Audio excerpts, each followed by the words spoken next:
Là-bas, L'endroit le plus atroce pour l'esclavage en maçonnerie? oui. Ah oui, hein. Ils enterraient les gens vivants, ils enterraient les gens, ils tuaient les gens, ils faisaient... C'est un endroit qui n'a pas d'endroit où ils enterraient les gens tout quand ils tombent là-bas. C'est de l'autre côté de la rivière. De l'autre côté de la rivière, comment ça côté à appelé? Mais ça s'appelait Ménard, habitation Ménard. Habitation Ménard. Voilà. Et ça, à Ménard qui t'a fait ça? Ah ben oui, ça c'était... Un tortionnaire. Ah voilà, c'était... Ils tuaient ses esclaves, ils enterraient... Quand les gars étaient fatigués, ils les mettaient dans un trou. Et avec attaché dans une chaîne avec ses deux pieds qui pointent dans le trou. Et quand il voyait qu'il commençait à agoniser, il disait à ses fils là, il va détacher ce nègre avant qu'il pourrisse mes chaînes. Détacher, clac, clac. Le gars tombait dans le trou vivant.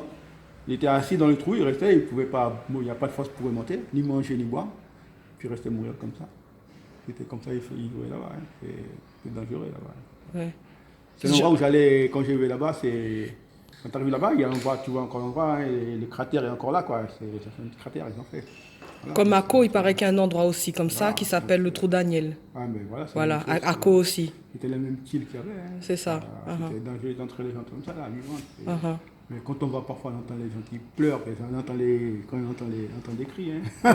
Oui, je sais. C'est très machin là-bas. Hein. Bon, je suis allé, quand les grandes personnes m'ont dit ça, je suis allé le soir pour voir. Hein. Moi, c'était curieux. Hein. Ah ben, je peux le dire, hein, je n'étais pas surpris. Hein. Tu as senti? J'avais rien pour enregistrer. Là, tu vois les coups de fusil, tout. Quelqu'un qui a peur, non, je ne peux pas, non, je reste là, dormir à côté, je m'en fous, ouais. C'est là.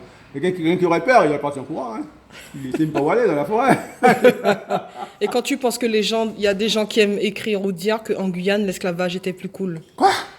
Non. Ah oui, il y a beaucoup de gens, hein. Beaucoup de gens là, qui pensent ça. C'était enterrer les gens. Et habitation Virgile, c'était prendre les bébés, les envoyer sur les platines, faire brûler. Ils disaient à la maman prendre toi s'il voulait. C'était parce qu'il faisait beaucoup de couacs là-bas. Il y avait des dizaines de platines. Quelle habitation? Virgile. Virgile. Ah oui, c'est derrière la Syrie là. C'était ça, hein. C'est pas l'esclavage. Non. L'esclavage c'était comme l'Holocauste. C'était pareil. C'était pareil. Il n'y avait pas de différence entre. Il n'y avait pas le maître qui était gentil, quoi que ce soit. Pour mieux dire, regarde, il y avait M. Toulouse qui était propriétaire de Resquetou. Avant qu'il meure, soi-disant, il avait fait un papier comme s'il a hérité des esclaves. Mais c'est pas vrai, puisqu'avant qu'il meure même, avant qu'il meure, qu'il crève, il a vendu tout pour M. Mallet. Tu vois? Donc, à quel moment que les esclaves étaient héritiers? Donc, il a fait aucun mal. Ça a intéressé chez nous. Parfois, tu entends des gens de Monseigneur qui vont parler de ça. Mais comme ils ne cherchent pas à comprendre, tu vois, ils restent sur ça. Oui, on était esclaves, on était héritiers. Non, le papier est écrit. Mais en fin de compte, si tu veux, il n'a jamais chez aucun notaire. Tu vois? Et en plus, il a tout vendu avant de mourir. Et il a vendu à M. Mallet, et M. Mallet avait des enfants, et des descendants que je connais très bien, tu vois, que je corresponds avec eux toujours, on s'écrit, on se téléphone, tu vois, voilà, donc c'est que eux, si tu veux, bon, ces terrains-là, comme ils m'ont dit, l'esclavage est fini, nous, on n'a plus rien à voir avec ça, hein, l'État récupère son terrain. Hein. Donc il n'y a rien qui a été donné, c'est faux, il n'y a rien qui a été donné aux esclaves en fait. Non, rien été donné aux esclaves. D'accord. Sauf ce monsieur-là qui a fait M. Mallet, qui a essayé que les esclaves, ils ont pris un bout et qui a fait que chaque descendant d'esclaves, ils ont eu un morceau, un nombre d'hectares, pour pouvoir s'installer.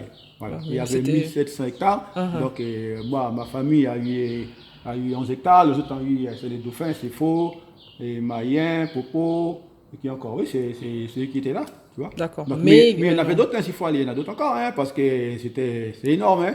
Donc si tu veux, donc ceux qui sont restés ici, on nous a chacun pris un petit morceau dedans, c'est les 1000 hectares, puis les restés, ça reste pour ceux qui veulent. Hein. Donc maintenant, il y a des gens qui veulent faire la guerre pour aller mettre les gens dehors, mais ils ne peuvent rien faire, puisqu'ils n'ont aucun titre de notaire. Comme il dit, s'il n'y a pas un titre notarial, c'est que ton truc n'a rien à voir. Tu peux avec un papier qui est écrit, oui, tu es héritier, tu es les pires personnes, mais quand tu vas chez nous, tu n'as rien à part.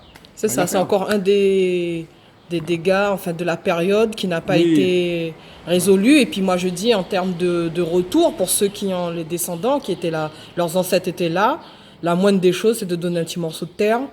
Moi je dis, pour les gens dont les ancêtres étaient là, moi c'est ce que ça fait partie de la réparation.